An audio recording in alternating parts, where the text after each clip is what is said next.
에스겔 21장 5절 함께 읽어보도록 합니다. 에스겔 21장 5절입니다. 무릇 혈기 있는 자는 나 여호와가 내 칼을 집에서 빼어낸 줄을 알지라. 칼이 다시 꽂혀지지 아니하리라 하셨다 하라. 인자야, 너는 탄식하되 허리가 끊어지듯이 그들의 슬피 탄식하라. 21장 이제 22장, 23, 24장까지 이스라엘의 이러한 죄악에 대한, 특별히 교회가 범죄하는 이러한 또 죄악의 내용들을 아주 좀 더 상세하게 파고들면서 구약에서 또 이러한 이스라엘 백성들이 범죄하는 그 범죄가 무엇인지, 특별히 신앙생활을 하고 있다고 하는데도 불구하고 그 많은 제사의식과 또 이러한 여러 가지 절기와 이런 부분들이 진행되고 있는데도 불구하고 왜 이러한 또 엄중한 책망들을 그렇게 슬피 탄식하면서 또 이렇게 하나님 앞에 또 괴로워해야 되는 이러한 깊은 또 죄의 문제가 무엇인지, 이런 부분들을 또 함께 이제 24장까지 계속해서 진행해 가고 있습니다. 그리고 이제 25장으로 넘어가기 시작하게 되면 이제 열국에 대한, 이방 전체에 대한 또 이러한 심판들이 소개가 되어집니다. 자, 계속적으로 그러면 이스라엘 백성들이, 특별히 신자들이 범죄할 수 있는 그러한 잘못들, 결국 모세오경의 이러한 율법의 이러한 부분들을 선지서가 해석하고 있다라고 기독교 강요에서 우리가 이제 또 도움을 받은 것처럼, 선지서는 어떤 방향과 어떤 체계가 없이 그냥 막 지적하는 것이 아니라 바로 모세오경을 어떻게 백성들이 이해했는가, 그 모세오경을 이해하는 데 있어서 모자라는 부분, 빗나간 부분, 곡해한 부분, 이런 부분들을 바로잡아 주는 것입니다. 오늘날도 우리가 모세오경의 이러한 특별히 십계명을 기본으로 해서 펼쳐지는 이러한 그 규범들을 이해할 때에 부족하게 이해하는 부분, 또 지나치게 이해하는 부분, 또 그거를 남용하는, 내 유익에 맞춰서 남용하는 부분, 곡해하는 부분, 이런 부분들이 발생이 될 수 있습니다. 그래서 이렇게 선지서를 통해서 하나님의 말씀이 율법서에서는 이렇게 하나의 규정으로 소개가 됐다라면, 그것이 선지서에 와서는 좀 더 실천적인 생활의 이러한 면과 관련해서 확장되기도 하고, 또 그것이 설명되어지기도 하고, 또 그것이 구체적으로 이렇게 좀 더 세분화돼서 적용되어지는 이런 놀라운 면들을 보게 됩니다. 우리가 성경을 사용할 때 성경의 문자적인 부분, 또 문맥을 통해서 추론해서 교리로서 확정되는 부분, 그런데 그렇지 않은 이제 부분들은, 그럼 과연 우리가 어떻게 성경을 찾아내야 될 것이냐라고 했을 때, 그러한 문자적인 부분과 추론적으로 교리적인 부분을 기초로 해서 성경을 더 또 깊은 단계로, 세 번째 단계로 이제 들어가면서 읽어내는 것이에요. 그러면 그 세 번째 단계는 그 기초 교리들을 가지고 성경이 어떤 방향으로 확장돼 가는가, 어떻게 또 세밀하게 펼쳐지는가, 이걸 내 마음대로 막 이렇게 적용하면 안 됩니다. 그러니까 성경을 사용하는 법을 배우는 것이에요. 그러니까 오늘날은 성경을 문자적으로만 그냥 이렇게 단어 한 글자 뽑아다가 그냥 성경에 있으니까 이거 하면 되네, 이런 식으로 단편적인 적용만 배워가지고 결국 성경을 먹는 법을 제대로 이해를 못하는 것입니다. 그래서 우리가 신약에서도 설명하고 또 기독교 강해에서도 설명하는 것처럼, 성경이 가장 기본적인 것은 문자적, 또 그 다음에 추론적으로 건강한 성경의 그 문맥에 따라 추론적 교리를 가지고 확정되는 그 내용을 가장, 이걸 명확하게 명시적으로 드러나는, 명백하게 드러나는 그런 교리인 겁니다. 이제 그러한 교리를 토대로 우리의 생활 속에서 결혼과 관련해서 필요한 것, 경제적인 활동과 관련해서 필요한 것, 성경이 명령하고 표현하지 않은 부분들인데 분명히 우리가 뭔가 해야 되는 그런 어떤 우리 오늘날 일상의 이러한 문제들을 어떻게, 그거를 과연 성경에 기록되어 있지 않는데 어떻게 적용할 것인가, 그럴 때 이제 그 방향으로서 정향하는 겁니다. 그러니까 성경은 일정한 그 하나님의 뜻이다라고 하는 하나의 흐름과 물줄기가 있어요. 그 물줄기에서 벗어나서 이렇게 사색하거나 또 그거를 확장하거나 적용하게 되면 그거는 틀린 거예요. 그러니까 많은 분들이 그 성경 어디 있느냐? 성경에는 없어요, 문자적으로는. 그러나 성경이 문자와 교리를 통해서 명백하게 드러나는 7계명, 간음하지 말라, 일부 일천만이 하나님의 합법적인 결혼이다라고 하는 큰 물줄기의 건강한 가정이라고 하는 성경적 규범이 있단 말이에요. 그러면 그 규범을 향해서 흘러가는 거예요. 갑자기 거기서 동성애가 뭐 인권이다 이렇게 들어올 수가 없는 겁니다. 그렇지만 그 다음 부분을 고민해야 되는 내용이 있단 말이에요.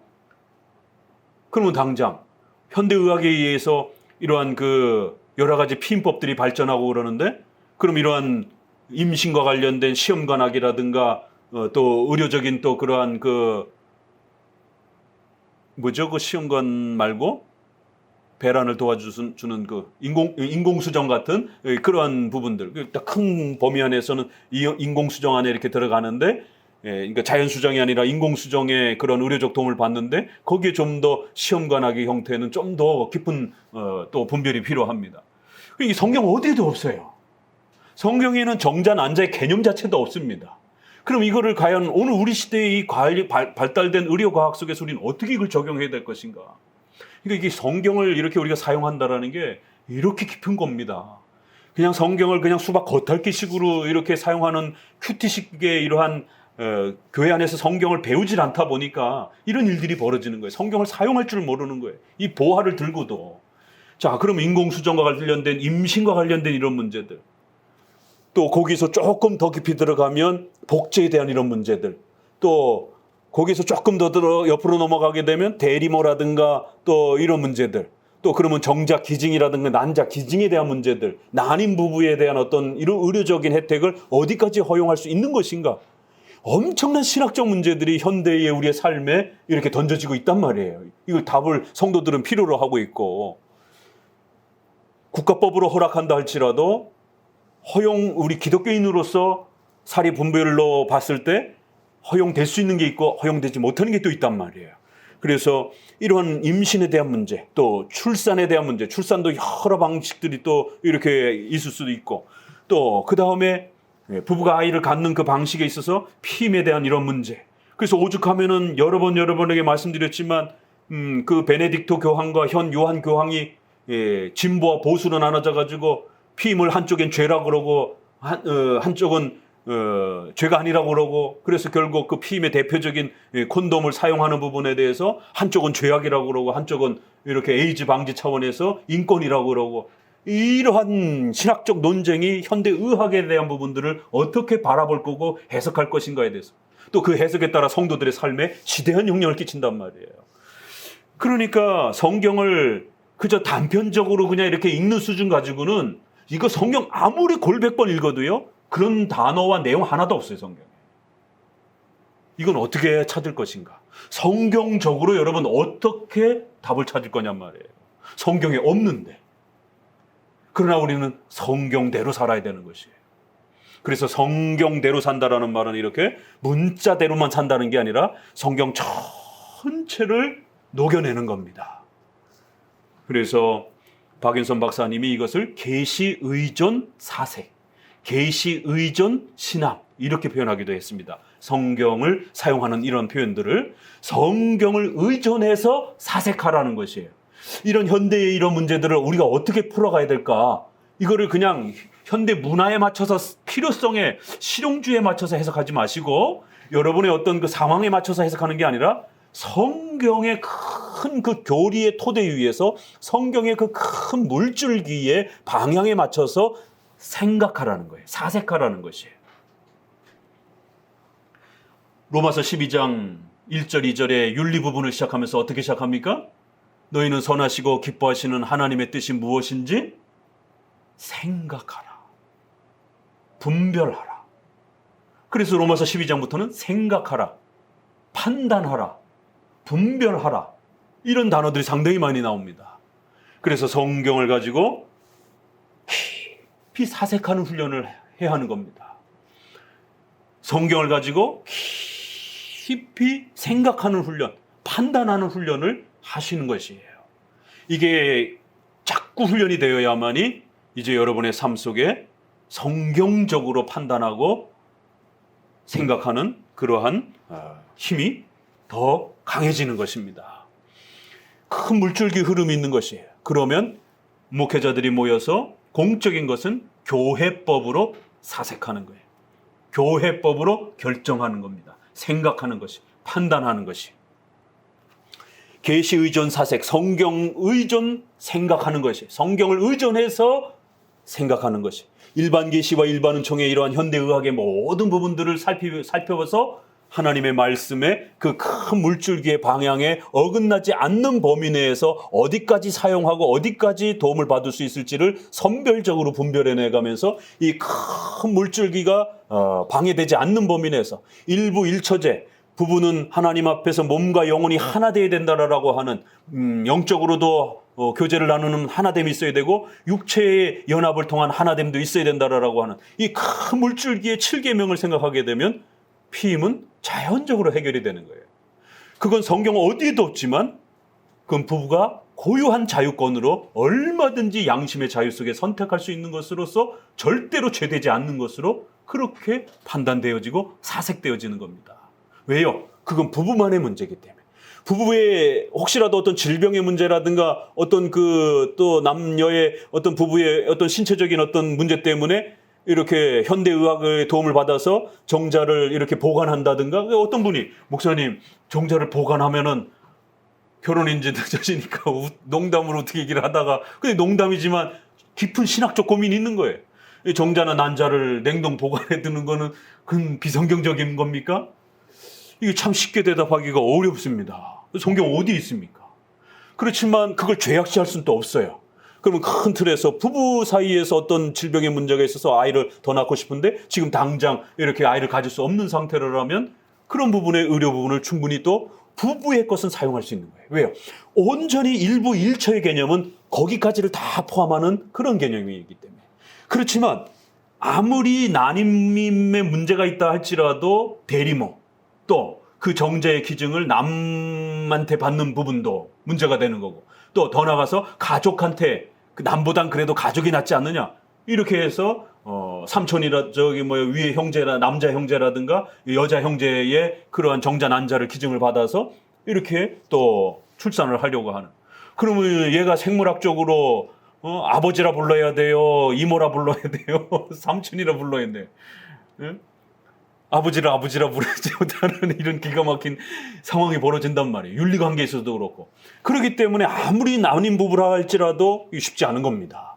그러니까 이런 모든 부분들은 성경에 글자적으로 없어요. 이건 성경을 의존해서 사색하는 법을, 성경을 의존해서 생각하고 판단하는 법을 배우지 않는 이상 이거 쉽게 다 못합니다. 그러나 누가 그걸 말을 했는데 해석을 했는데 다른 사람이 반대를 해요. 그러면 그걸 회의를 해야 되는 거예요. 의논을 거쳐야 되는 거예요. 그래서 여러 지도자들이 노회 총회를 통해서 이 문제는 우리가 여기까지를 성경적으로 결정합시다라고 교회법으로 공적으로 결정하는 거예요. 사적인 문제는 여러분 스스로 양심의 자유 선택에서 기독교인의 사려 분별과 본성의 빛을 가지고 얼마든지 여러분이 자유롭게 결정하는 것입니다. 목사님이 이거 계속 반복하는 겁니다. 이게 아주 그냥 여러분의 뼛속까지 깊이 박혀야 돼요. 그래서 성경을 우리 개혁주의는 어떻게 사용하는지, 그래서 그 3원칙, 그래서 교리와 이러한 추론과 문자를 통한 교리적, 문법적 해석, 그 다음에 교회법적 해석, 그 다음에 양심적 해석, 이 세 가지의 이 원리로서 우리가 성경 의존 그러한 사색이라고 하는, 계시 의존 사색이라고 하는 이런 부분들을 부단히 구축해야 되는 것입니다. 그러기 위해서는 먼저 빨리 구축하기 위해서는 교리를, 중요 교리를 7대 교리 10계명을 먼저 구축하는 거예요. 그리고는 그 풍성함을 만나기 위해서는 성경 전체를 부지런히 읽어가셔야 되는 거예요. 그러니까 한쪽 손에는 교리책, 한쪽 손에는 성경책 이렇게 들고 읽어야 되는 겁니다. 뼈대를 형성하기 위해서는 교리문답을 열심히 읽어내야 되고 그 내용의 풍성함을 알고 싶으면 성경으로 들어가서 성경도 많이 읽어내야 되는 것입니다. 자, 그렇게 두 개가 여러분 안에 쌓이게 되면 이제 계시 의존 사색이라고 하는 성경을 가지고 사고하고 또 이렇게 계속해서 이렇게 추론해가는 이러한 그 능력을 더욱 또 우리가 확장하게 됩니다. 바로 선지서가 그런 능력을 우리에게 가르쳐 준다는 거예요. 그러니까 모세오경에는 실제로 선지서가 이야기하는 그런 내용은 없는 부분들도 있습니다. 그러니까 안식일을 어떻게 지켜야 될지, 그러니까 모세오경에도 나와 있지만 실제로 그러면 안식일 24시간이 시작되기 전은 어떻게 보내야 되는가? 안식일이 끝나기 마지막 시간에 그 24시간 끝날 쯤은 어떻게 되는가? 없어요, 성경에. 그런데 재미있는 이야기가 느헤미야에 나옵니다. 오늘 우리가 20장에서 바로 그 안식일을 이스라엘 백성들이 어떻게 남용했는지, 곡해했는지, 그래서 불신앙의 대표적인 표징이 바로 안식일을 제대로 안 지키는 것으로 증거를 했잖아요. 느헤미야에서도 선지서가 뭐라고 얘기를 하냐면,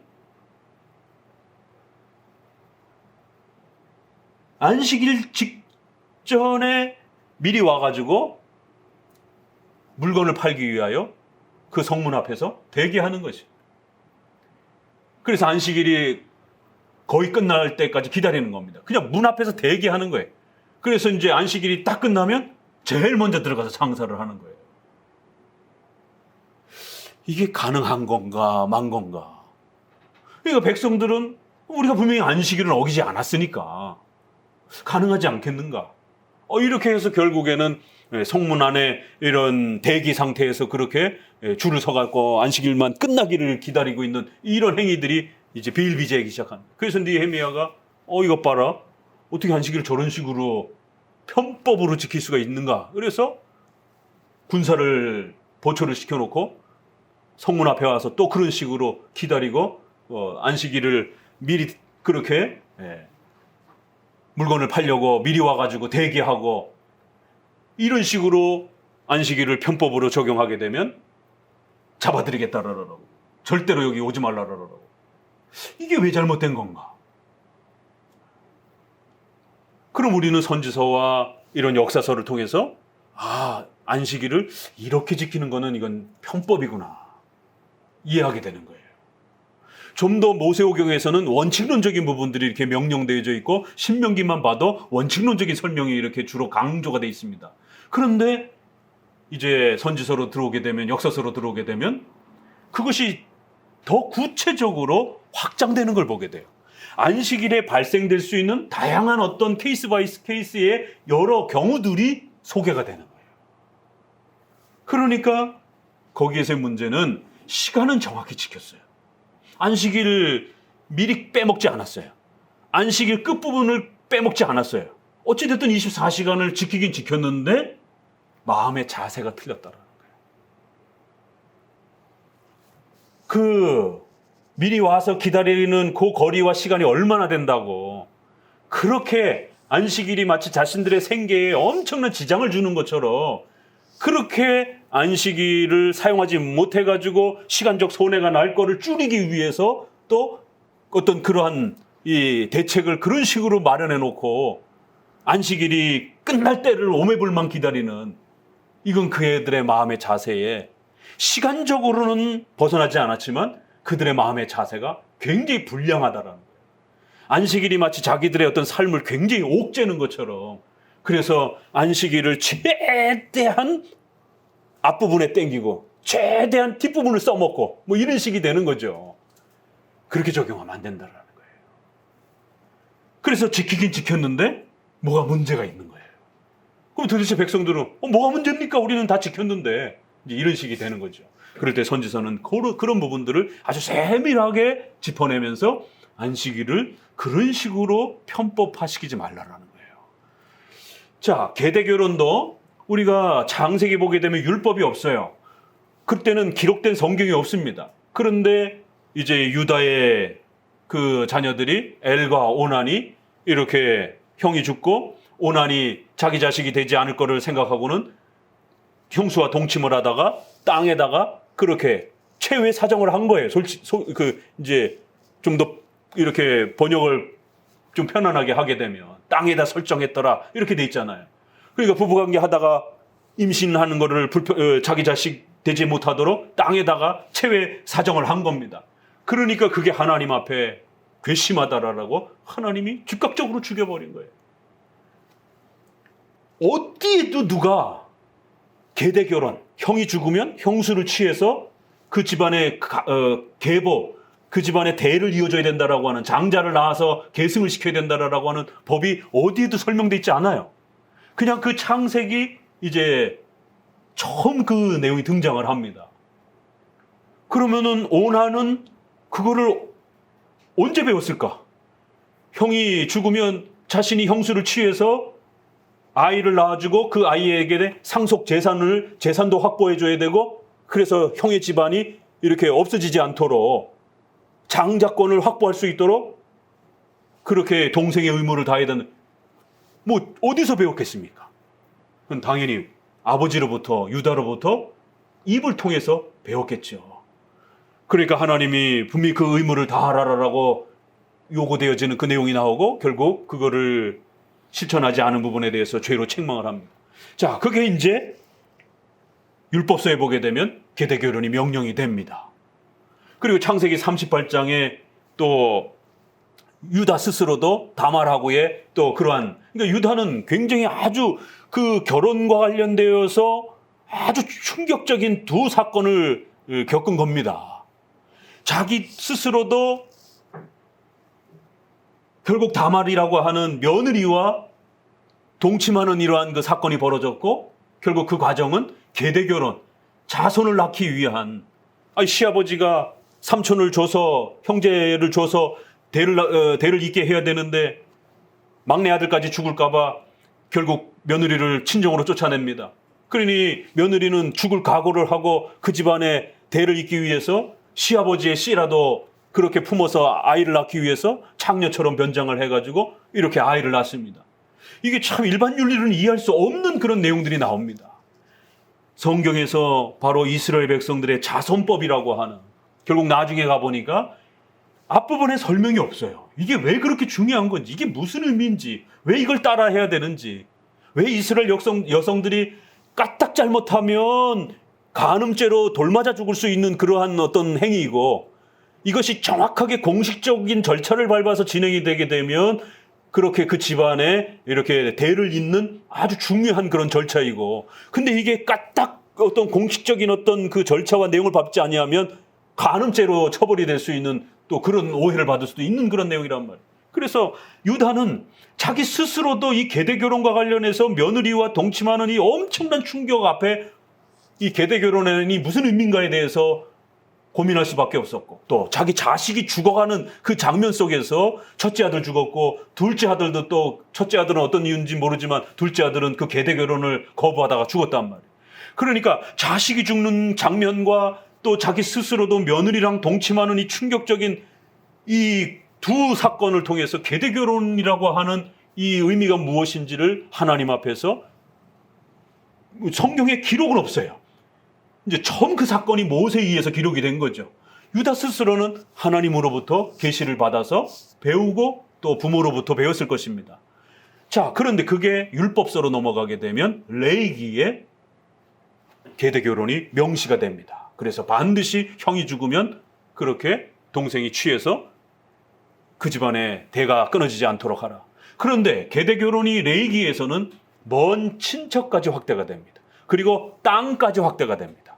땅도 잃어버렸으면, 빚을 졌으면 그 땅도 회복시켜주라고 하는, 기업을 대신 물어주라고 하는, 대신 값을 치러주라고 하는. 그래서 이 대신이라는 단어, 값을 치르다라는 단어, 벌써 이 얘기 나오면 우리 성도들은 신약을 생각하니까 벌써 눈치채죠. 그러니까 결국 그 어려운 이 룻기서에 보아스와 할아버지 보아스와 젊은 룻이라고 하는 이 과부가 계대결혼을 행하는 그 장면이 나온단 말이에요. 이거는 절대로 시어머니한테 순종해서 복받는 그런 얘기가 아닙니다. 이건 바로 계대결혼의 이스라엘 백성들의 독특한 그 법을 이스라엘 백성들이 어떻게 그 삶 속에서 적용해냈는가를 가르쳐내는 것이. 그리고는 결론에 가서는 다윗을 이제 소개하기 위해서, 다윗의 집안을 소개하기 위한 목적 속에서 그렇게 끌고 가는 거예요. 그런데 보니까 레위기에서, 룻기서에서 확장이 되는 게 땅에 대한 문제, 자손에 대한 문제. 이것이 종합적으로 룻기에 와가지고 두 가지가 다 해결이 되는. 자손도 이어주고 다 까먹어가지고 재산이 없잖아요. 그러니까 보아스가 그 집안의 재산을, 기업을 물러주는, 그 채무를 대신 갚아주고 재산을 확보해주는, 그 집안의 대도 이어주는 이러한 부분들이 점차 확보가 되고 또 확장이 되는 거예요. 그러니까 성경 이야기가 뒤로 갈수록 그 주제가 대상도 확대가 되고 어떤 그 사건의 바운다리와 범위도 더 확장이 돼요. 계대 결혼이라는 게 도대체 무엇인가? 어디까지 이것이 적용이 되는가? 계속해서 확장이 됩니다. 그리고 나서 이제 선지서쯤 이사야라든가 예레미야라든가 이런 데 보니까 예레미야가 자기 땅을 이렇게 사촌에게 살아라라고 이렇게 사고 파는 장면이 나옵니다. 그러니까 곧 포로로 잡혀가면 그 땅을 다 잃어버리는데 땅을 매매를 하라라고 하나님이 시키는 것이에요. 그 전형적인 계대 결혼에 대한 이야기가 그 토대가 돼서 친척의 재산을 사고 이렇게 대신 맡아주는 이런 이야기가 나옵니다. 그러면서 결국 이 뒷부분에 와서 선지서에서는 결국 이스라엘 백성들이 죄값 때문에 팔려갈 것이다. 그리고 하나님이 그 죄값을 대신 갚아주시고 그리고 그들을 사올 거다. 그래서 결국 그들의 모든 죄값을 사해 주실 것이다. 이런 이야기들이 앞부분에서는 쭉 흘러내려올 때는 이거는 분명히 자손의 문제였고 땅의 문제였는데 그것이 선지서쯤 오니까 이스라엘 백성들은 열심히 땅하고 자손은 나름대로 확보를 한 거예요. 그런데 이것이 이제 약간 비틀어서 적용되어질 때는 또 느헤미야하고 에스라서에 오니까 안식일만 망가뜨린 게 아니라 이 7계명과 관련된 계대 결혼도 또 이상하게 망가뜨린 거예요. 그러니까 야 이게 이렇게 우리가 살다가 잘못하면 다 가문이 없어지고 죽겠다 이거. 그러니까 이스라엘 백성들이 고민하다가 포로에서 돌아온 다음에 백성들이 많이 안 돌아왔어요. 유다하고 베냐민 지파가만 주로 돌아왔습니다. 그러다 보니까 당장 결혼 배우자가 없는 거예요. 오늘날도 비슷하죠? 그러니까 이제 어떤 편법들이 고민이 됩니까? 신앙은 좀 없어도 인격만 좀 좋으면 좋지 않은가? 집안이 좀 훌륭하면 괜찮지 않겠는가?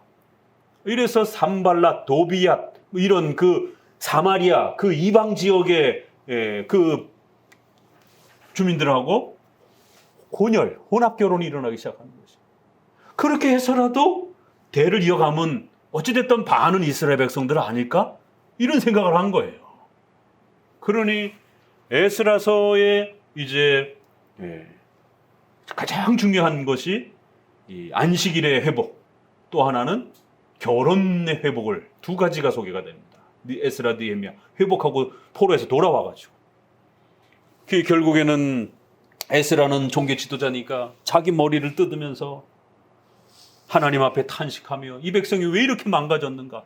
그 결혼의 혼합 결혼 소식을 듣고 느헤미야는 자기 머리를 뜯는 게 아니라 그 혼합 결혼을 한 사람들을 데려다가 이 사람은 위정자기 때문에 공무원이니까 군인들을 대동을 해서 잡아다 놓고 머리털을 뽑습니다. 굉장히 놀라운 장면이 우리가 성경에서 나옵니다. 이 혼합 결혼 문제 때문에 머리를 뜯어요.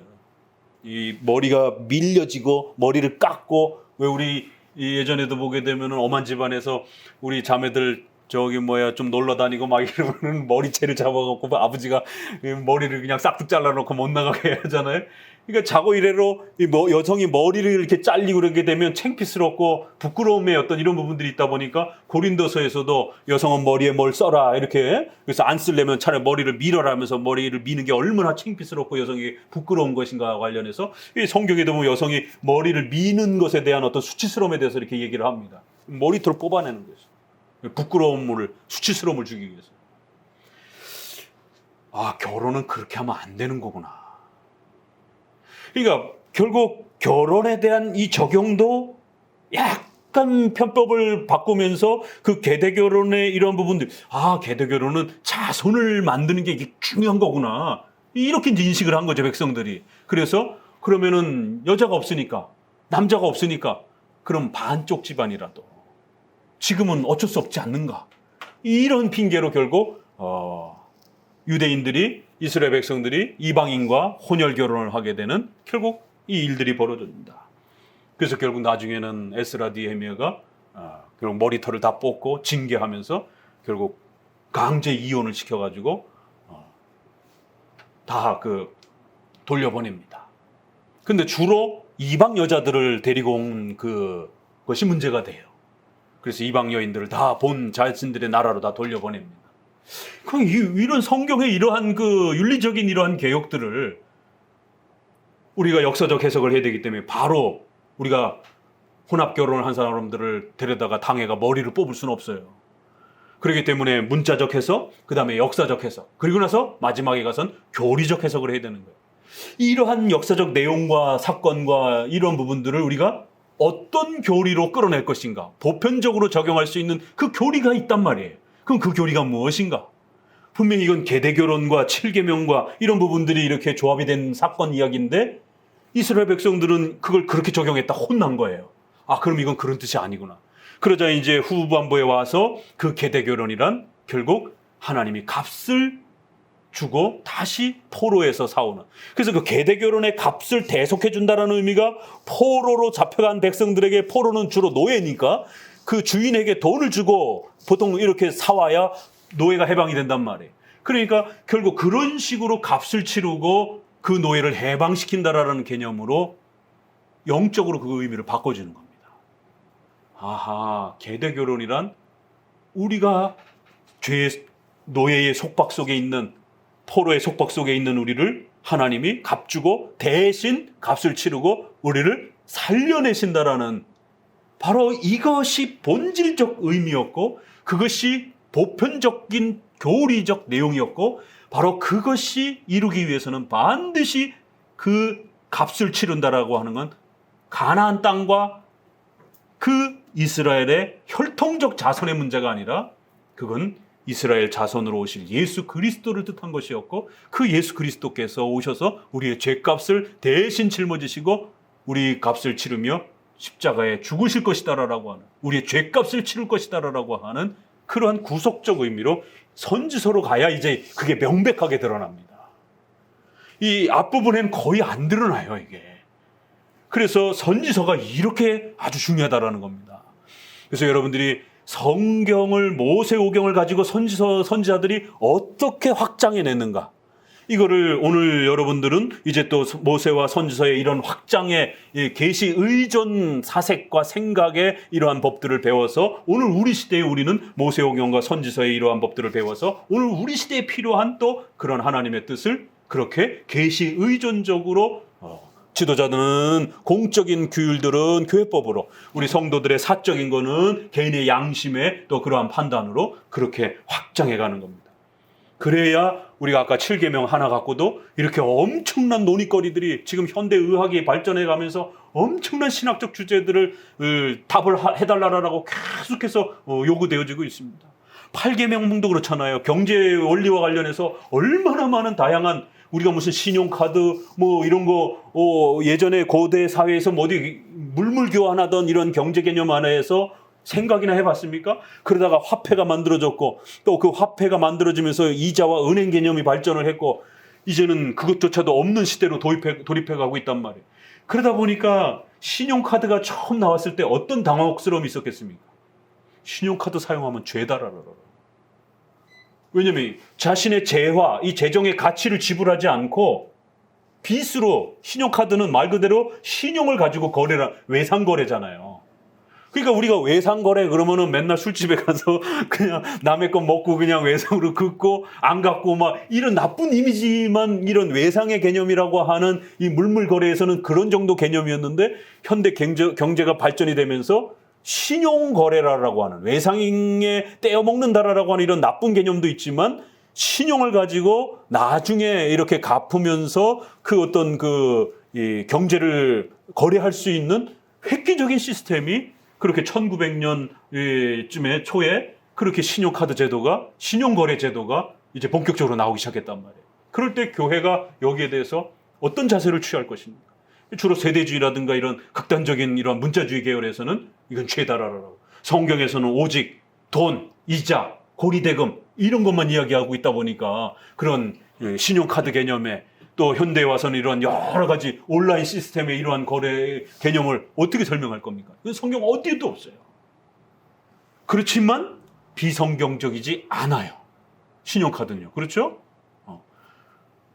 누가 어느 교회가 만약에 신용카드를 갖다가 그렇게 외상이라는 나쁜 개념을 적용해가지고 이건 아주 악한 겁니다라고 이렇게 만약에 설교하고 성도들에게 적용했다라면 그건 세상 사람들한테도 손가락질 받을 만한 일이고 바보 같은 사람들이라고 현대 문명을 거부하는.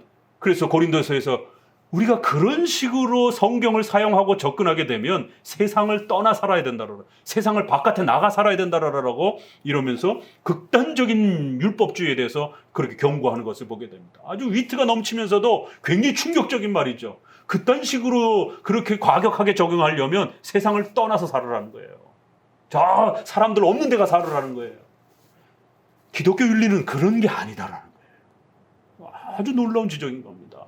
그래서 성경 의존을 통해서 사색하고 추론하고 판단하는 법을 배우지 아니하면 정말 이런 세상을 떠나서 살아야 되는 이런 일들이 몰상식하고 정말 극단적이고 이런 일들이 벌어진다는. 또 직통계시를 받아서 뭔가를 자꾸 이렇게 확인하려고 하는 그런 태도들.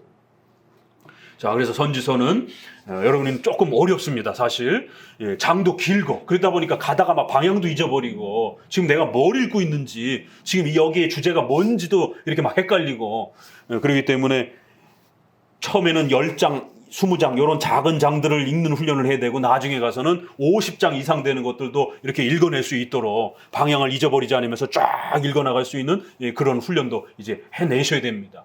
그래야 정말 성경으로 제대로 무장된 그런 아주 강력한 신자로서 여러분들이 성장해 가는 겁니다. 자, 이런 그 선지서의 놀라운 면들을 다시 한번 여러분에게 또 이렇게 한번 말씀드리고요. 자, 그렇기 때문에 이제 그런 예들을 안식일을 가지고 한번 설명을 한 거고 앞부분 20장에서 21장에서는 본론으로 다시 들어와서 이제 일반적인 그런 죄에 대한 책망들을 좀 무난하고 쉽게 또 이렇게 책망을 해갑니다. 자, 21장에 이렇게 시작합니다. 인자야, 너는 얼굴을 예루살렘으로 향하며 성소를 향하여 소리내어 이스라엘 땅을 쳐서 예언하라. 이 성소를 향하여 벌써 또 긴장이 되죠.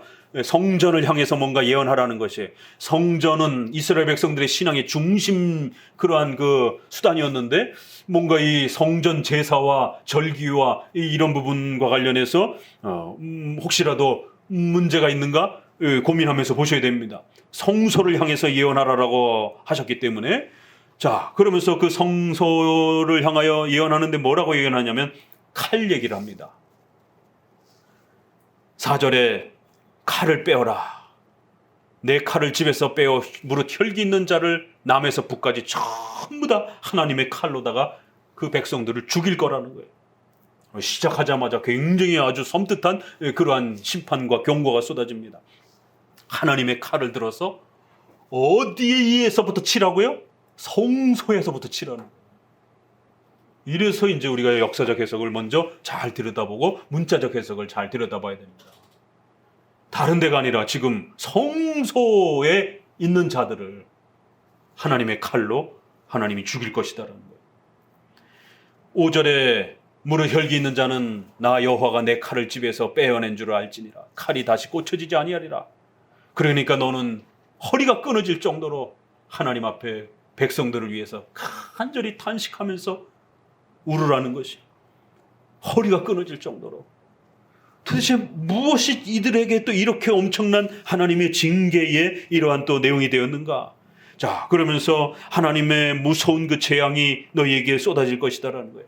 9절, 인자야 너는 예언하여 이르기를 여호와의 말씀에 칼이여 날카롭고도 아주 마강, 아주 예리하게 그런 갈린 아주 날카로운 칼이 되었도다. 그 칼이 날카로우면 살육을 위하여 그렇게 아주 잘 갈려 있다라는 거예요. 번개같이 되기 위함이니 우리가 즐거워하겠느냐. 내 아들의 홀이 모든 나무를 업신여기도다. 이런 부분은 좀 문자 해석 자체가 어렵죠. 내 아들의 홀, 또 개정판에는 그래서 홀, 이건 주로 왕의 홀, 왕의 그 막대기 지팡이를 고대에는 홀이라 이렇게 표현을 합니다. 또 규라고 이렇게 표현하고, 그러니까 이거는 어떤 왕족이나 이스라엘 백성들의 지도자를 이렇게 뜻하는 그런 표현입니다. 내 아들의 이스라엘 백성들의 그러한 이 지도자들이 모든 일반 나무들을 업신여기는도다. 그래서 이거를 주어로도 해석할 수 있고요. 내 아들이, 내 이스라엘 왕족들이 일반 백성들을 무시하고 깔본다. 이 주어로 해석을 하게 되면, 그러나 이걸 목적으로 이렇게 또 해석할 수도 있어요. 그래서 영어 번역도 그렇고 이 헬라어를 어떻게 번역하느냐에 따라 약간 좀 느낌이 달라요. 그래서 이스라엘 백성들이 사람을 무시하는 것인지, 또 그 칼이 이스라엘 백성들의 지도자들을 목적으로 해석하면 이스라엘 백성의 지도자들을 나무처럼, 일반 나무처럼 그렇게 다 멸시하고, 그러니까 칼로 다 베어버린다라는 거예요. 그러니까 이스라엘 백성들이 주어가 돼 있어요. 우리 번역에는 이스라엘의 지도자들이 일반 나무들을 막 업신여긴다라는 거예요. 그러니까 이건 죄를 짓는 왕족들의 어떤 죄를 뜻하는 것인지, 이 주어로 해석하면 그런 식이 되죠. 일반 백성들은 막 깔본다, 무시한다, 나라를 제대로 통치하지 않고, 뭐 이런 뜻이 되는데, 이걸 목적으로 해석하게 되면 하나님의 칼이 이스라엘 백성들의 지도자들을 칠 것이다. 이 어떤 쪽으로 해석하느냐에 따라 이렇게 또 느낌이 달라져요. 그래서 이런 어려운 부분들은 또 이제 목사님의 도움을 받아가면서 또 이렇게 설명을 듣는 겁니다. 뭐 크게 의미가 이게 달라지진 않아요. 다 이스라엘 백성들의 죄를 지적하는 거니까. 그래서 왕조차도 칼에 의해서 잘려나갈 것이다. 나무가, 일반 나무들이 잘려나가는 것처럼 그 칼이 왕들을 잘라버릴 것이다. 이런 뜻도 되고, 또 아니면 왕들이 그렇게 나라를 제대로 통치하지 아니하고 백성들을 지저밟고 그렇게 나무를 업신여기듯이, 13절에도 이것이 시험이라 만일 업신여기는 이 규가 없어지면 어찌할까, 주 여호와의 말씀이니라. 여기도 바로 이스라엘 백성들이 이렇게 고통받는 이 자체가 엄청난 시험거리가 될 것이다. 만일 업신여기는 규, 이게 업신여기는 홀이 없어지면 어떻게 되는가? 그러니까 우리가 성경을 꼼꼼히 읽어가야 됩니다. 이 평상시에 뭐 그냥 대충 넘어가면 이게 무슨 뭐 의미 없이 그냥 넘어가는 거죠. 그러나 이렇게 어려운 구절도 있는 거예요.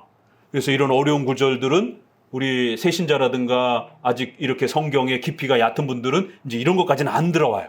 그러나 이제 성경을 오래도록 훈련한 이런 분들은 이제 이런 구절까지 읽어내셔야 됩니다. 문맥을 쭉 읽어가다가 문맥에 뭐가 이렇게 털컥 걸려요. 안 맞아요. 흐름에 매끄럽지가 않아요. 그럼 좀 이거 이상하다? 이러면서 체크를 해놓고 이게 도대체 뭔 뜻이지? 그럼 번역 성경들을 다른 거를 쭉 찾아봐야 되고, 또 관주 성경 이런 것들도 좀 찾아보고, 이게 성경 공부인 겁니다. 집에서 여러분들이 혼자 공부할 때. 그래서 이렇게 중상급으로 이제 더 깊이 성경을 사색할 줄 아는 분들은 이렇게 어려운 구절도 먹을 줄 아는 맛을 이제 배워가시는 것이. 이게 업신여기는, 만약에 이 홀이 없어지면 어떻게 할 것인가? 그럼 이것도 주어로 해석하게 되면, 그 칼을 주어로 해석하게 되면 칼이 그 왕들을 다 없애버리게 되면, 이스라엘 백성들이 왕이 없는 상태가 돼버리면 어떻게 하겠느냐? 너네가 전쟁을 어떻게 하겠느냐? 그 차라리 저는 목적으로 해석하는 게 훨씬 좀 더 부드러울 수 있다고 봐요. 칼이, 지금 계속 21장은 칼이, 하나님의 칼이 이스라엘 백성들을 죽일 거라고 하는 그런 주제로 지금 계속 흘러가고 있잖아요. 그렇기 때문에 칼이 칼집에 안 꽂힐 거다. 칼이 이스라엘 백성들을 죽일 거다. 칼이 이스라엘의 지도자들을 죽일 것이다. 그래서 목적으로. 그런데 이제 우리 번역에는 주어로 해석되어 있다 보니까 규가 없어지면 이렇게 돼 있는 거예요. 왕들이 없어지면 어찌 해야 되나, 뭐 이런 느낌이죠. 뭐 완전히 틀린 건 아니지만 선명도가 조금 차이가 난다라는 거예요. 그래서 칼이 왕들을 다 없애버리게 되는 그런 날이 올 때는 어떡할 거냐, 백성들이 전쟁 준비도 못하고. 이제 이런 날이 너희들에게 곧 닥칠 것이다라는 것이. 이러면서 이렇게 조금 어려운 본문들도 있고요. 자, 그러면서 결국 그 칼이란 풍유적 해석을 하면 안 되고, 성경은 그 자체로 해석해야 돼요. 성경이 그 칼을 어떻게 설명하느냐? 19절에 인자야, 너는 바벨론 왕의 칼이 올 두 길을 한 땅에서 나오도록 이렇게 그려라. 19절부터 읽어봅니다. 여기 아주 또 놀라운 이야기가 소개됩니다. 인자야, 너는 바벨론 왕의 칼이 올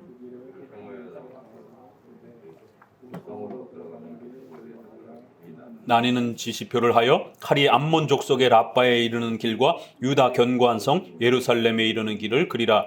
바벨론 왕이 갈렛깃 곧 두 길 머리에 서서 점을 치되 살들을 흔들어 우상에게 묻고 희생의 간을 살펴서 오른손에 예루살렘으로 갈 점괘를 얻었으므로 공성태를 베풀며 입을 벌리고 살육하며 소리를 높여 외치며 성문을 향하여 공성태를 베풀고 토성을 쌓고 운제를 세우게 되었나니.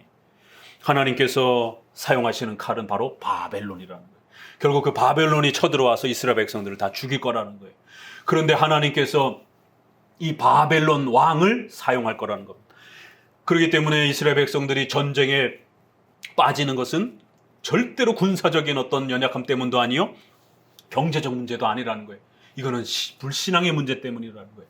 그래서 이 바벨론 왕이 이스라엘 백성들을 쳐들어오는데 이쪽으로 갈까 저쪽으로 갈까 왕의 그 길을 놓고, 고대에 우리가 영화 같은 데 보게 되면 닭이라든가 무슨 짐승을 이렇게 배를 갈라가지고 그 간을 이렇게, 왜 무당들이라든가 이렇게 점 보는 사람들이 그렇게 해서 짐승의 내장을 이렇게 꺼내가지고 이렇게 이게 길이 좋을지 나쁠지를 이렇게 점괘를 보잖아요. 지금 그 얘기하는 거예요.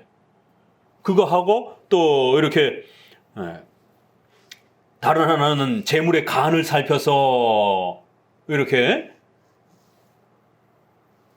이 길을 묻는 이런 미신적인 이러한 그 부분들을 점괘를 얻을 것이다라는 거예요. 그런데 하필 그게 이스라엘 방향으로 잡힐 거라는 거예요. 그러니까 바벨론 입장에서 저쪽 두로와 시돈 저 위쪽을 칠지 이쪽 남쪽인 이스라엘을 먼저 칠지 왕이 고민을 하다가 점괘를 보는데 이스라엘 쪽으로 나게 될 거라는 거예요. 그럼 우리가 이거 교리적으로 들여다보게 되면 불신자들의 미신적인 이 점괘가 성경에 기록되어 있어요. 문자주의적 해석이 얼마나 위험한가를 볼 수가 있는 겁니다. 자, 보세요. 점괘를 치는 장면이 분명히 성경에 기록되어 있습니다. 그리고 그걸 하나님이 사용하실 거다라고 나와 있습니다. 그리고 하나님이 실제로 사용하셨습니다. 그리고 선지자가 그걸 언급까지 했어요.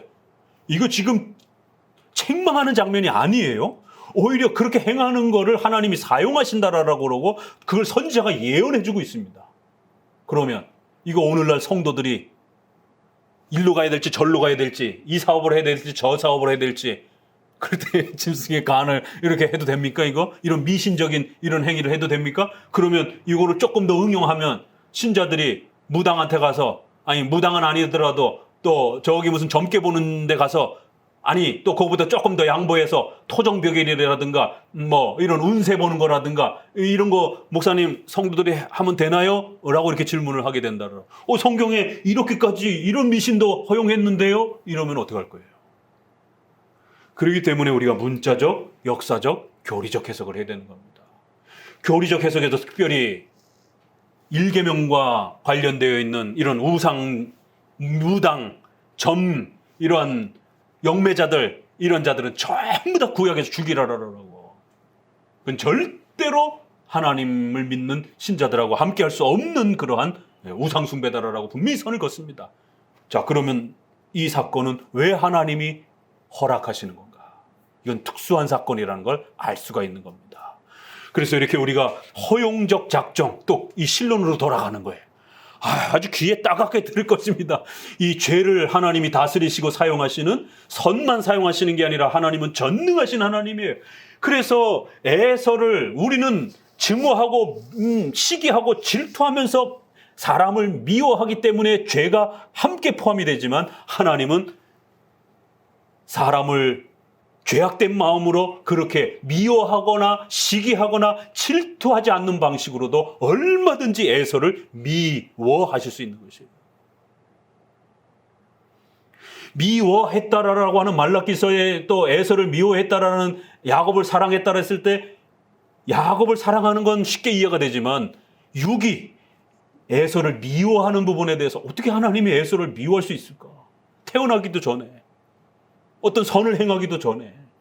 이럴 때 이제 예정론이 굉장히 불편해지는 것이. 그러나 신론으로 돌아오게 되면 전능하신 하나님은 죄의 영향을 받지 않으시면서도 얼마든지 그 죄를 다스릴 수 있다는 거예요. 우리 인간의 입장이기 때문에 어떤 것을 악을 행하게 되면 그 악을 행하는 행동 속에 인간은 악한 마음과 악한 생각들이 그 행동을 지배할 수밖에 없어요. 그러다 보니까 우리 수준에서 생각하다 보니까 하나님도 그런 어떤 악한 자를 사용하게 되면 반드시 하나님도 악한 생각과 악한 의도와 마음이 기초가 되지 않을까? 토대가 되지 않을까? 그러니까 하나님의 무죄성을 자기가 변호하겠다라고 이러한 성경에 하나님이 악한 자를 사용하시고 통치하시고 다스리시는 이런 지배권에 대해서는 제거하는 것이에요. 죄에 관련된 하나님의 신적 작정은 말하지 않는 것입니다. 예정론을 회피하는 것이에요. 그러나 우리의 신조의 죄와 관련된 허용적 작정, 아담의 타락도 하나님이 모르신 것이 아니라 하나님의 신적 작정 속에 허용하셨다. 그래서 선을 행하는 것처럼 기쁘게 적극적으로 능동적으로 이렇게 기뻐하신 건 아니라 할지라도 허용적으로 수동적으로 이렇게 하나님이 허락하셨다. 계획하셨다. 뜻하셨다. 이렇게 말하는 거예요. 그래서 악인들의 악조차도 악한 자들조차도 하나님의 때에 하나님이 쓰신다라고 하는 잠언서 16장처럼 이렇게 바벨론 왕이 이스라엘 백성들을 쳐들어오는 과정 속에 바벨론 왕은 절대로 하나님 앞에 부름을 받고 온 건 아니에요. 형식적으로 자기가 이스라엘 백성들을 그 대국이 여러 지역들을 집어삼키려고 정치적인 목적으로 전쟁을 이룬 거죠. 그리고는 점괘를 쳐가면서 자기 갈 길을 그렇게 찾아가는 거예요. 그렇게 인간의 악한 행동과 욕망과 이런 모든 부분들조차도 하나님이 지배하신다라는 거예요. 그래서 하나님께서 이스라엘 백성들을 징계하는 수단으로 사용하실 것이다라는 거예요. 그래서 여러분들에게 늘 또 반복하고 또 반복하는 거예요. 우리 개혁주의의 꽃, 우리 장로교회의 하이라이트, 신적 작정과 섭리라고 하는 이 위대한 신론에 이 신본주의에 눈 뜨셔야 된다라는 거예요. 그것이 눈이 띄어지는 순간 우리의 삶과 우리의 생애가 전체가 달라 보입니다. 우리의 실수와 죄조차도 그건 분명히 우리의 죄예요. 잘못이에요. 그럼에도 불구하고 우리의 실수와 잘못조차도 하나님의 주권과 하나님의 허용적 작정 속에 하나님이 다스려 사용하시는 것이. 그거 가르치면 나태해지고 게을러지고 죄에 대한 도덕적 책임이 약화된다고요? 아니에요. 그건 예정론과 하나님의 신적 작정과 허용적 작정을 잘 몰라서 하는 소리예요. 오히려 더 엎드리면서 우리의 죄를 두려워하고 그러면서도 강력히 하나님을 의지하고 우리의 삶에서 일어나는 모든 사건들을 결코 우연히 바라보지 아니하고 하나님의 위대한 통치와 다스림으로 늘 마음에 경외감을 가지고 살게 되는, 그래서 절대로 병들었다고 낙심하지 않고 경제적인 어떤 어려움이 처했다고 낙심하지 않고 또 어떤 집안에 어떤 예기치 못했던 이러한 삶의 위기가 찾아왔다라고 자포자기하지 않고 그 모든 것이 하나님의 통치와 다스림 속에 있다라는 것을 알고 가장 강력한 위로와 소망을 누리면서 살게 되는 겁니다. 이스라엘 백성들이 하나님 앞에 징계받도록 바벨론을 사용할 건데 그 바벨론이 어떻게 쳐들어오느냐에 대한 그 쳐들어오는 과정을 그들은 정치적 목적 때문에 이렇게 온갖 미신을 동원하면서 자신들의 생애를 그저 이렇게 우연에다 맡겨가면서 점을 쳐가지고 이렇게 쳐들어오지만 그 모든 것이 하나님의 계획과 하나님의 다스림과 하나님의 신적 작정 아래 있다라는 거예요. 그래서 우리는 하나님 앞에 죄 짓는 걸 두려워해야 되는 겁니다. 하나님 앞에 범죄하는 걸 두려워해야 되는 거예요. 우리가 범죄하게 되면 시편에 있는 것처럼 자연 만물이 슬퍼하고 온 자연 만물이 불덩어리와 또 우박과 비와 온 자연 만물이 재앙으로 넘쳐서 우리를 징계하려고 달게 된다라는 거예요. 시편에 그런 표현도 있습니다. 하나님이 우리 눈에 안 보인다라고 죄를 버젓이 떵떵거리고 짓는다고요. 천만의 말씀. 온 자연 만물이 하나님의 명령에 따라 우리의 그 죄를 징계하려고 우리의 그 죄악에 대한 대가를 지불하도록 엄청난 자연재앙과 이러한 자연재해와 재앙들이 그 성도의 삶을 공격한다라는 거예요. 그래서 죄가 얼마나 무서운지 깨닫고 하나님 앞에 살려달라고 회개하도록 돌이키도록 하나님이 자연 만물을 사용하신다라는 거예요.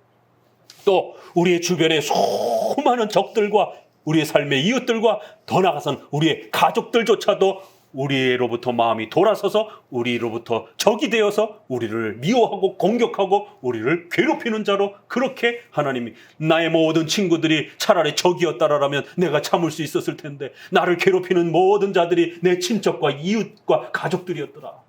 나에게 날개가 있더라라면, 이게 시편에 나오는 이 시입니다. 차라리 멀리 저 멀리 날아가서 외로운 동굴에 차라리 숨어 있었으면 좋았을 텐데, 나의 친구와 나의 동료들이 나를 괴롭히는 건 너무너무 참을 수가 없다, 이러면서 하나님께 하소연을 하는 이런 장면도 나옵니다.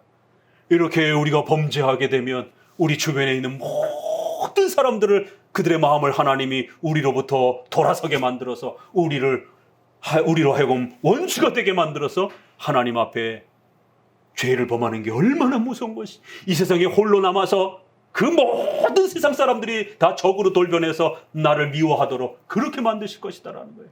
그래서 하나님 앞에 회개하지 아니하고는 견딜 수 없도록, 이런 것들을 우리가 배우게 되면, 신적 작정과 하나님의 허용적 작정을 배우게 되면 오히려 죄를 더 경계하게 됩니다. 죄를 짓도록 이렇게 조장하는 게 아니라 온 우주 만물 전체가 하나님의 이런 지배와 통치와 다스림 속에서 진행되어져 간다라고 하는 이러한 강력한 신간을 갖게 되는 거예요.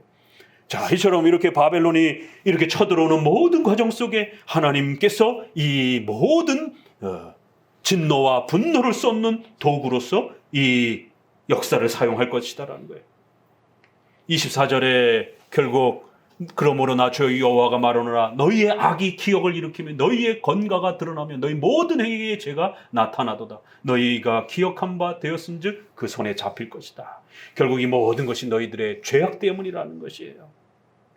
자, 22장 조금만 더 봅시다. 그래서 22장으로 넘어가서는 비슷한 내용이, 인자야 내가 국문하려느냐, 이 피 흘린 성읍을 국문하려느냐, 피하려거든 자기의 모든 가증한 일들을 그들에게 알게 하라. 그들이 얼마나 가증한지 벌써 이 단어 자체 하나만으로도 굉장히 또 이렇게 무게감을 줍니다. 아주 가증하다 이스라엘 백성들이. 이게 이스라엘의 구약의 단어 중에서도 굉장히 센 단어입니다. 이 가증하다 이런 단어들이. 도대체 뭐가 그렇게 잘못된 건가? 4절에 보니까 내가 흘린 피로 인하여 죄가 있고 내가 만든 우상으로 인하여 스스로 더럽혔으니 내 날이 가까웠고 내 연한이 찼도다. 어떤 죄가 소개가 되죠? 흘린 피. 결국 가난한 사람들을 짓밟고 이웃을 짓밟고 이런 윤리적인 죄를 흘린 피. 많은 사람들을 피 흘려서 그들의 재산을 빼앗고 괴롭힌. 또 하나는 신앙적 죄죠. 내가 만든 우상으로 말미암아 너가 더러워졌다. 두 가지가 소개가 되는 걸 보게 돼요. 신앙과 관련해서, 윤리와 관련해서. 자, 그리고는 6절에 이스라엘 모든 고관, 이제 지도자들이 또 이렇게 행하였다라는 거예요. 나그네와 고아와 과부를 학대하면서 그렇게 폭정을 저지르면서 그렇게 가난한 사람들을 괴롭혔다라는 거예요. 자, 그래서 성경에서 선지서에서 지적하는 것은 신앙의 문제뿐만 아니라 윤리적인 문제도 우리 성도들에게 아주 중요한 그러한 경건 생활에 있어서 중요한 요소가 된다라는 거예요. 우리 칼빈주의와 개혁주의가 성화를 등한시한다고요? 아니요. 우리 개혁주의는 십계명을 강조하고 십계명을 율법의 삼용법으로 강조하는 이 기독교 윤리에 대한 아주 중요한 일반 은총이라고 하는 이런 교리 개념들이 있는 겁니다. 그래서 신앙과 윤리가 이렇게 동전의 양면처럼 반드시 함께 가는 것이지, 다만 우선순위에 있어서 신앙의 문제가 더 먼저 취급되는 것이지, 절대로 이렇게 경건주의나 근본주의라든가 이런 자들처럼 교회 생활만 강조하고 성도들의 생활은 등한시하는 이런 극단적 이원론이 아닙니다. 선지서에는 이렇게 신앙의 문제와 윤리의 문제를 동시적으로 하나님 앞에 죄되는 것으로 이렇게 책망합니다. 자, 그리고는 8절에 또 나오죠. 나의 안식일을 더럽혔다. 신앙의 문제, 우상숭배, 안식일, 윤리 문제, 이게 교차적으로 계속 소개되어집니다. 자, 10절을 같이 읽어봅니다. 내 가운데 자기 아비의 하체를 드러내는 자도 있었으며 내 가운데 월경하는 부정한 여인에게 구합하는 자도 있었으며 혹은 그 이웃의 아내와 가증한 일을 행하였으며 혹은 그 며느리를 더럽혀 음행하였으며 내 가운데 혹은 그 자매 혹 아비의 딸과 구합하였으며. 자, 월경하는 부정한 여인과 그렇게 관계하는 자도 있다. 이거 우리가 앞부분에서도 봤죠. 이건 절대로 부부간의 7계명의 도덕법적 규범이 아니다라는 것. 이거는 일계명, 우리 인간이 태어나면서부터 더럽다라고 하는, 그래서 부부가 아이를 낳기 위한 이런 모든 생식의 과정 전체가 이렇게 더럽다라고, 이렇게 부정하다라고 레위기에서 가르치는 것이, 그래서 예수님이 오시고 난 다음에는 절대로 이런 정결법은 더 이상 사용되지 않습니다. 그래서 뭐 월경이 생리기간에 부부 생활을 하든 안 하든 이건 오늘날 고유한 부부의 선택의 양심의 자유 선택이지, 이걸 절대로 종교적인 문제로 접근하면 안 되는 겁니다. 우리 앞부분에도 다뤘어요. 굉장히 많이 나옵니다. 이렇게 월경하는 이러한 그 생리 중에 있는 이렇게 부부가 이렇게 부부관계를 하는 것을 굉장히 아주 이렇게 강경하게 그의 대표적인 죄악처럼 이렇게 소개를 하는 것입니다. 이러한 부분들이 구약에서는 일계명을 가르치는 의식법, 정결법으로 사용되었기 때문에 그래요. 나머지 부분들은 보편적으로 쓰일 수 있는 거죠. 그 이웃의 아내와 간음을 행하고, 또 며느리와, 또 어떤 사람은 아버지의 딸과 친척지간에 이런 모든 부분들, 성범죄, 또 그 다음에 뇌물, 12절, 또 이자, 이런 부분들. 뇌물은 이해가 되는데 내가 변리와 그런 이자를 받았으며, 이래서 또 이자를 받는 자체를 죄악시 취급하면 안 된다 그랬어요. 이거는 이스라엘 백성들끼리 이자를 받는 건 성경에서 의식법으로 금지시켰습니다. 그러나 이방인에게는, 종과 노예들에게는 이자를 받도록 구약에서조차도 허락을 합니다. 그러니까 이거는 교회론을 가르치는 거예요. 성도의 교제라는 것을 가르치기 위한 구약의 의식법입니다. 그래서 성도들끼리는 절대로 이렇게 이자를 받지 말라라는 거예요. 반드시 계대교론을 적용해서 12지파가 각각 자기 지파가 채무를 지게 되면 반드시 대신 갚아주는 그러한 성도의 교제 원리를 확보해 가도록 이렇게 더욱 교회론적 개념을 가르칩니다. 그래서 이스라엘 백성들끼리는 절대로 이자를 받고 뭔가를 주고 이렇게 빌려주지 말고 그냥 빌려주라는 것이에요. 국률 차원에서. 그러나 이거는 보편적인 법이 아니고 이건 임시적인 법이었다라는 것. 자, 13절 다시 또 피 흘린 일로 말미암아 이러면서 결국 너가 반드시 그 죄악 때문에 벌을 받을 것이다. 그리고 18절에 너희는 결국 찌꺼기와 같이 은이나 노시나 이런 철이나 이렇게 더럽고 이렇게 순수한 그것이 되지 못해서 찌꺼기가 있는 것처럼 결국 그 쇳물에다가 그걸 녹여가지고 더러운 찌꺼기를 걸러내듯이 하나님께서 이스라엘 백성들을 포로와 전쟁이라고 하는 이 고통 속에서 그들을 성화시킬 것이다라는 거예요. 자, 그러면서 25절을 같이 읽어봅니다. 끝부분에 다시 한번 죄악이 또 종류가 다른 게 소개가 됩니다. 25절, 그 가운데서 선지자들의 배역함이 우는 사자 식물을, 그들이 사람의 영혼을 삼켰으며 전제와 보물을 탈취하며 과부로 그 가운데 많게 하였으며, 그 제사장들은 내 율법을 범하였으며 나의 성물을 더럽혔으며 거룩함과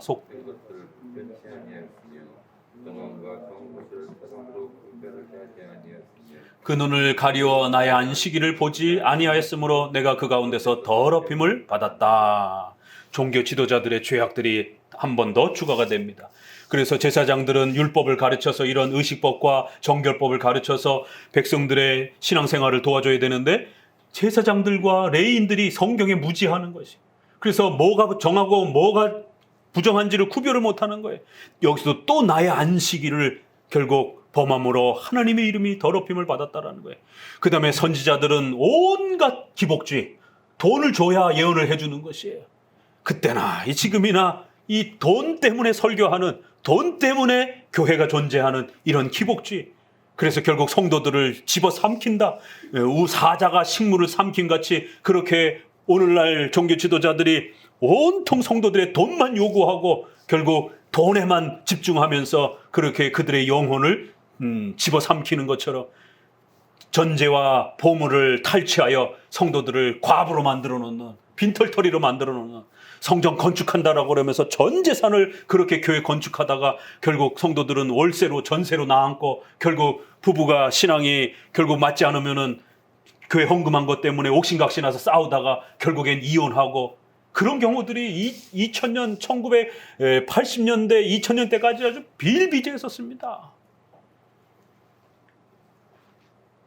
부부가 다 마음이 맞아서 헌금해도 또 자식들하고 이게 뭐 생활 중에 일부분을 이렇게 헌금하는 거야 뭐 그렇게 문제가 되겠어요? 근데 집을 팔아서 전 재산을 막 헌금을 하고 막 이러니까 가족들의 생활 터전이 다 없어지고 막 이러다 보니까 그 가족 중에 한 사람이라도 신앙이 좀 연약하고 막 이러면은 트러블이 생기고 또 금방 부자가 될 것 같았었는데 성전 건축만 끝나면 막 2배, 3배로 막 이렇게 하나님이 축복해 주실 것 같은데 오랜 세월 동안 회복이 안 되는 거예요. 또 성도들이 인후보증을 서가지고 막 돌아가면서 또 사업하는 사람들은 옛날에 연대보증들이 있었어요. 그래갖고 보증을 서가지고 그렇게 또 있는 사람도 다 대출을 못 갚으니까 결국 성도들이 완전히 길바닥에 나왔나. 그리고는 한두 사람 부자가 됐다고 그러면서 간증시켜가지고 또 더 많은 사람들의 돈을 그렇게 집 짓는 데다가 사용한 이 80년대, 90년대들의 그 한국교회의 이 아픔들을 우리는 이 선지서를 통해서 왜 선지자들이 또 이러한 돈과 관련돼서 종교 지도자들은 또 하나님의 말씀을 제대로 해석하지도 못하고 이게 이 시대에만 있었겠느냐 말이에요. 오늘 우리 시대도 역시 마찬가지인 것이 성경을 서두에 말씀드린 것처럼 바르게 사용하는 법을 배우지 못하면 이런 일들이 벌어진다라는 거예요. 자, 오늘은 22장, 21장을 보면서 좀 더 구체적으로 이스라엘 백성들의 죄를 어떻게 지적해 가는가, 어떤 부분을 지적해 가는가, 또 모세오경의 이런 기본적인 하나님의 말씀을 어떻게 계속적으로 또 계시 의존 사색과 생각을 통해서 확장해 가면서 또 어떻게 세부적으로 그 부분들을 고쳐주는가, 무엇이 문제인가 교정해 주는가, 이런 하나님의 말씀을 어떻게 우리가 사용하는가, 이런 부분들을 이렇게 계속해서 설명해 가고 있는 것입니다. 선지서 이런 또 귀한 말씀 아래에서 또 하나님의 말씀 안에 더욱 또 깊이 또 우리 거하시는 우리 성도들 되시기를 주의 말씀으로 권면을 드립니다.